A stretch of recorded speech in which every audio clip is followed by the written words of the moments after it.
এই যে চ্যাপ্টার 7 একটু বের করেন তো। আপনি বই খাতা এনেছেন? বই লাগবে। আচ্ছা, চ্যাপ্টার 7টা আমরা একটু তাহলে কিভাবে দেখি। টেকনোলজি।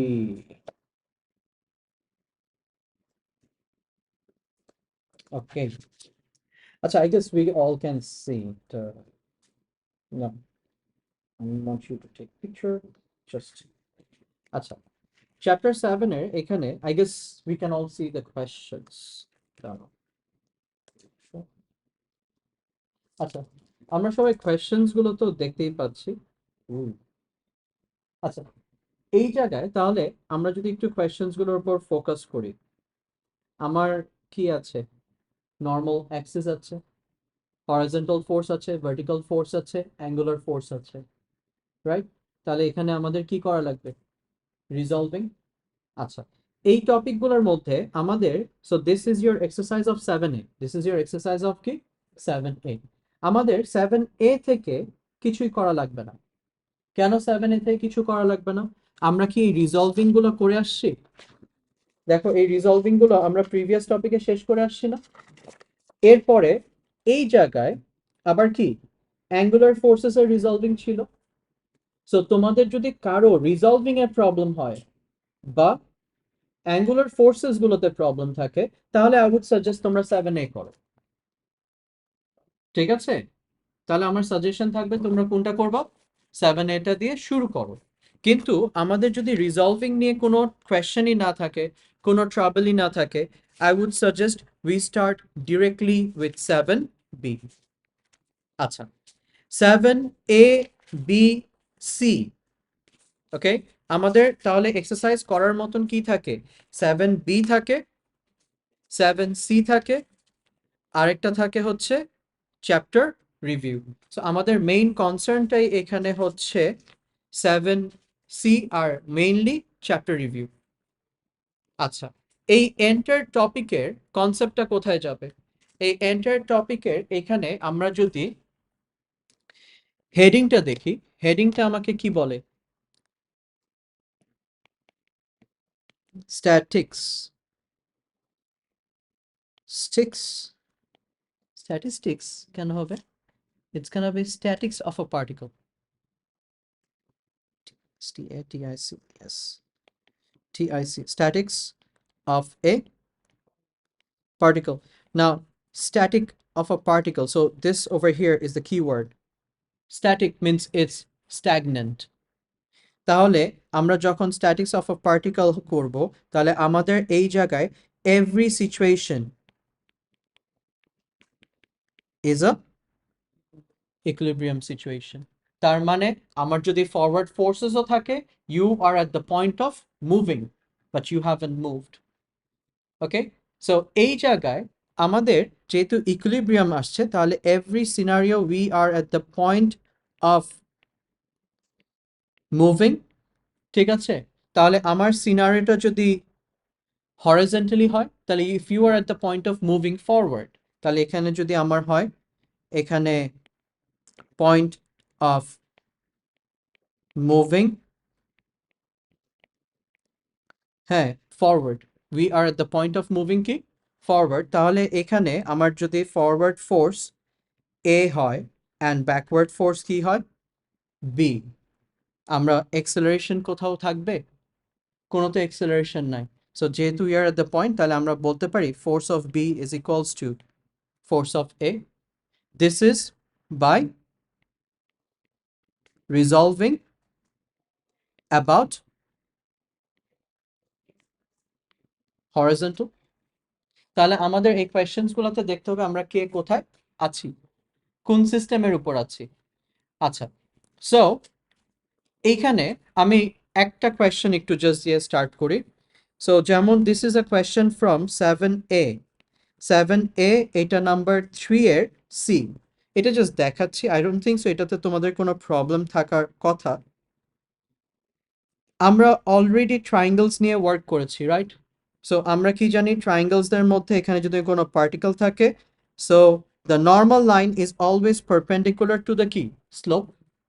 আচ্ছা, অ্যান্ড আমরা অলওয়েজ রিজলভ করব কোথা থেকে? টেল থেকে। তাহলে আমার কাছে এখানে যদি এই যেমন এখানে একটা ওয়েট একটা ফোর্স দেওয়া আছে 6 নিউটন, এখানে একটা অ্যাঙ্গেল আছে কত 60, তাহলে এটাও কত হয়ে যাচ্ছে। এখন খেয়াল করো, আমি যখন রিজলভ করি I consider one force at a time. আমি সব ফোর্স একসাথে নিই না। কেন? সবাইকে একসাথে কনসিডার করলে ডায়াগ্রামটা বেশি মেসিয়ার হয়ে যাবে। তখন আমি রিজলভ করতে গেলে একটা না একটা ভুল করবই। ঠিক আছে, তাহলে এইখান থেকে we can say this is like 6 cos 60, আরেকটা এখানে 6 sin of 60। আচ্ছা, আমার ভার্টিক্যালি এখানে একটা ফোর্স ছিল p Newton, about the slope একটা ফোর্স ছিল q নিউটন। আবার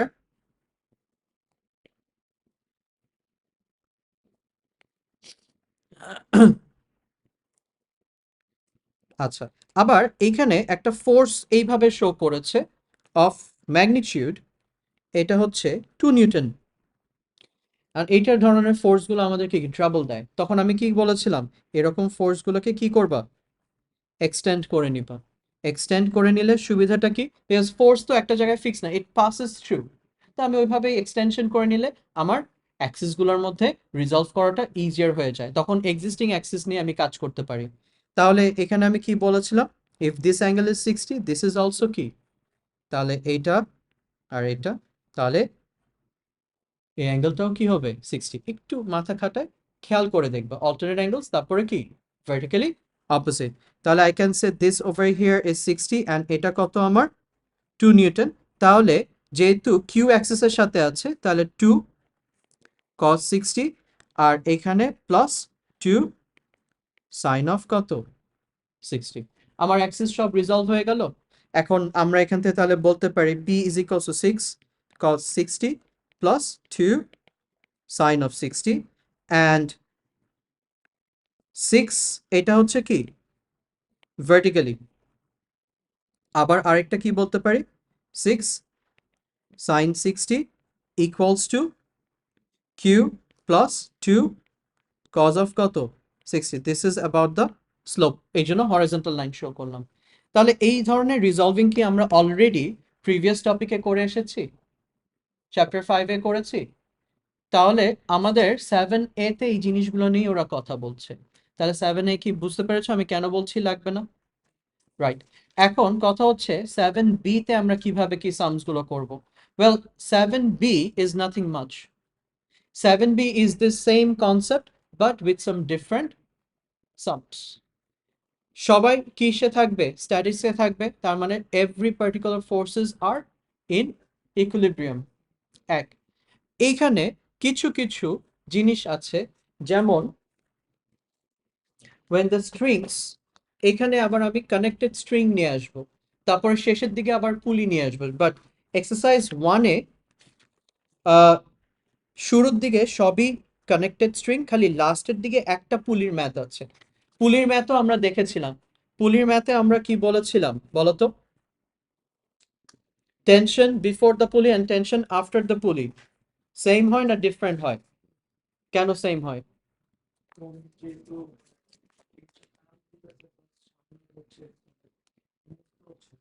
না, এটা কজ না। একটা হচ্ছে ইটস আ স্মল স্মুথ পুলি, এই কথাটাই তোমার সবকিছু মেনটেন করবে। ওকে,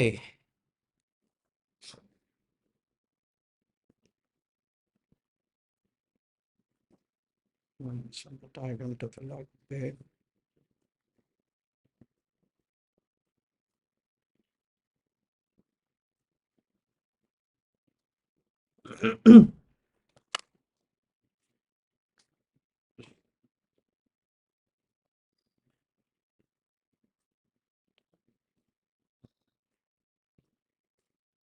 নাম্বার 5টা নিয়ে আমি একটু।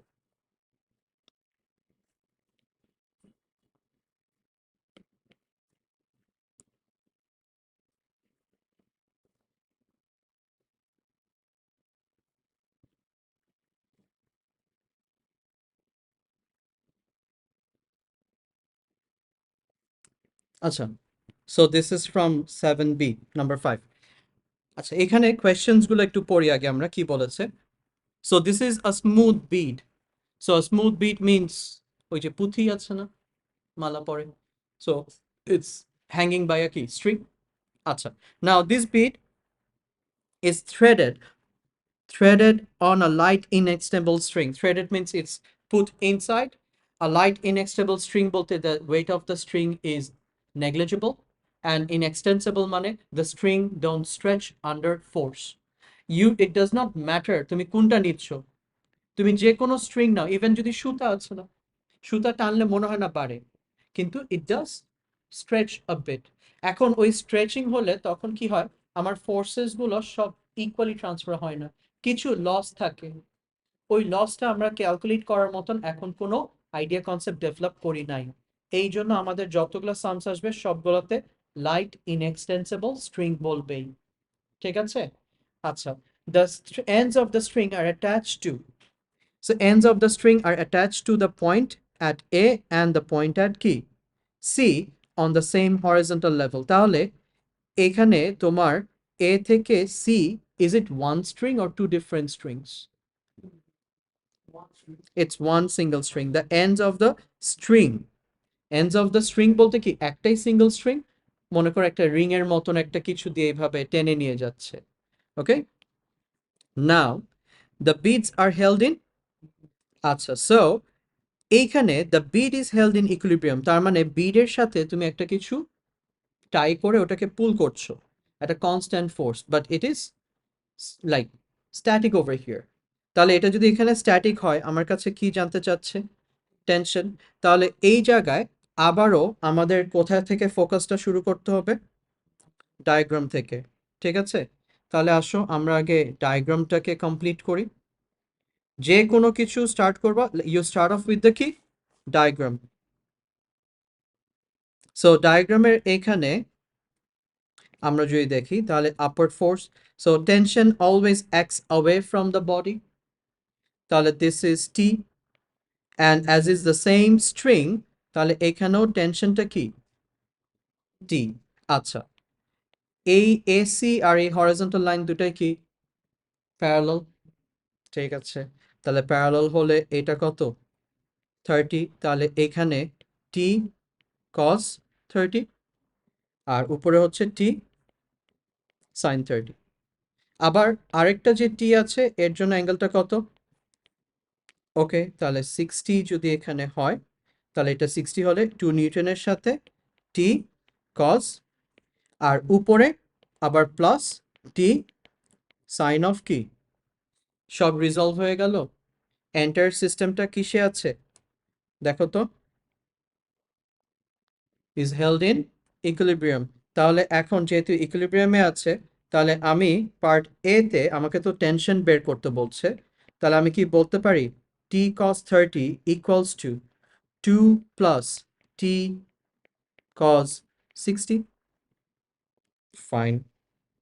তাহলে টি কস 30 minus T cos 60 equals to 2, তাহলে এখান থেকে যদি টি কমন নেই, cos 30 minus cos কত 60 equals to 2, তাহলে t is equals to 2 divided by this particular value, তাহলে দেখো তো কত আসছে, 2 divided by cos 30 minus cos of 60। আচ্ছা, রেডিয়ান ফর্মে আমি ছিলাম, ডিগ্রি ফর্মে আসছি।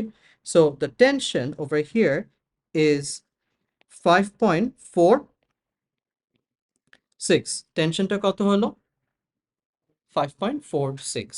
আচ্ছা, নাও এখানে ফার্দার কোয়েশ্চেনটা পড়লে বোঝা যায় the bid it has a কি ম্যাস, তাহলে বিডের জন্য ডাউনওয়ার্ড কি থাকছে এমজি, বিডের ওয়েট তো ভার্টিক্যালি ডাউনই কাজ করবে। তাহলে এখন আমরা যেহেতু টি জানি, so can I say that MG is, আচ্ছা তাহলে এই জায়গায় 5.46 কমন চলে যায়, সাইন 60 প্লাস সাইন অফ কত 30, তাহলে ম্যাস ইজ ইকুয়ালস টু, এখন এখানে 5.46 sin 60 plus sin 30 bracket close divided by 9.8. So it has a mass of 0.76. এত কি বলবো কেজি, কারণ আমার যে ওয়েটটা আসবে এটা অলওয়েজ কি M is in terms of K G, so গ্রামে থাকলে ওটাকে কেজিতে কনভার্ট করে নিবা, নাহলে ক্যালকুলেশনে এরর্স আসবে। আচ্ছা, second and the last thing is state how you have used the modeling assumption that the bead is smooth in your calculation. How? কি বলবো এটা? How have we assumed that the bead is smooth? আমার কনসিডারেশনের মধ্যে কি আসছিল দেখো তো, দুই সাইডে টেনশন কি ইকুয়াল ছিল। বিটটা যদি স্মুথ না হতো, tension to the left of the string and tension to the right of the string কি সেম হতো? ভ্যারি করা লাগতো, কিন্তু আমার এখানে ভ্যারি করেছে না। তাহলে আমরা কি বলবো? That the assumption that the bit was smooth is key tension throughout the string was consistent. এটাই আমি খালি বলবো। ঠিক আছে, এখন আমাকে একটু বলো তো, how different are this questions relative to this chapter 5? Chapter 5 থেকে কি খুব ডিফিকাল্ট এটা? একটু ডিফিকাল্ট বলতে কম্পোনেন্ট অনেক আসছে, সো রিজলভিং বেশি। কিন্তু আমি যে চ্যাপ্টার 5 এর সাথে এই চ্যাপ্টার 7টাকে কম্পেয়ার করলে the major difference is chapter 5 এ আমরা মোশনে ছিলাম, তাহলে ওখানে ডাইনামিক্স আসছে। কিন্তু এই চ্যাপ্টার 7 এ তুমি কি মোশনে আছো? তুমি একটা জায়গায় স্টেশনারি বসে আছো, এই জন্য কি upward force backward force equal, sorry forward force backward force equal, upward force downward force equal, এই জন্য আমরা বলতে পারছি। কিন্তু এগুলা তো আমার এর আগের টপিকে ছিল না, তখন আমরা রেজাল্টেন্ট ফোর্সের কনসেপ্টে ছিলাম। সো আমরা রেজাল্টেন্ট ফোর্সের কনসেপ্টে আবার ব্যাক যাব, বাট আফটার দিস টপিক। এবং তখন যখন যাব তখন আমাদের অনেক রকম সিনারিওস আসবে, মুভিং আপ লিফট আসবে, তারপর কি হয়েছে তুমি একটা মানুষ আছো, তোমার উপর আরেকজন দাঁড়াইলো, ও তোমাকে কতটা ফোর্স দিচ্ছে, তুমি ওকে কতটা ফোর্স রিপ্লাই ব্যাক করছো, এইসব কথা নিয়ে আমরা এর পরের টপিকে যাব। আচ্ছা, so this was one of the question and remaining questions গুলো আর ভেরি মাচ সিমিলার। আমি কি তোমাদেরকে এখানে একটা ক্লাস একটু দিই। I want you all to go through this question 7b. So তোমাদের মেইন কাজটা হবে এক্সারসাইজ 7b থেকে। সো তোমরা যেটা করবা 7bটা করে এসে আমাকে একটা ফিডব্যাক দিবা যে কোথাও কোনো প্রবলেম আছে কিনা। 7bতে একটাই কোয়েশ্চেন আছে পুলি রিলেট করে, which is question number 11। 11 ছাড়া আর অন্য কোথাও পুলির এখানে কোনো কোয়েশ্চেন নেই। আর 7bতে আমাদের ফ্রিকশন নিয়ে কোনো কাজ নাই, সব স্মুথ। 7c থেকে ফ্রিকশন আসবে। ওকে, তাহলে তোমাদের M1 এর কাজটা কি হবে আমি একটু বলি। সো M1 এর ইয়াস হোমওয়ার্ক থাকবে এক্সারসাইজ 7b খালি 7b, হ্যাঁ, and 7a is optional if you have problems resolving. তোমার রিজলভিং করাতে যদি প্রবলেম হয় তাহলে 7b তে তোমরা 7a করতে পারো, আর যদি রিজলভিং এ তোমার কোনো ইস্যুস না থাকে start directly with 7b. Okay, so this is all for the day. Challenge question নাই, তুমি সামনাসামনি আসো, তোমাকে নিয়ে সামনে বসে করব। আসো, সানডে আসবে না তুমি? সানডে আসো, সানডে আসো, সামনে বসে একসাথে সলভ করছি।